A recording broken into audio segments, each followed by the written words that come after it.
Want to craft medals in One Piece Bounty Rush but don't know how? Hi everyone, welcome back to Make Gaming Easy.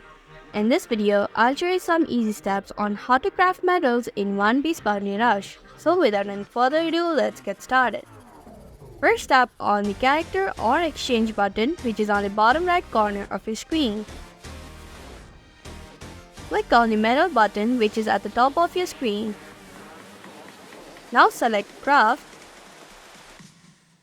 Only those medals which has Craftable written on top of it can be crafted. Tap on the medal that has Craftable written on top of it. Tap on the Craft button.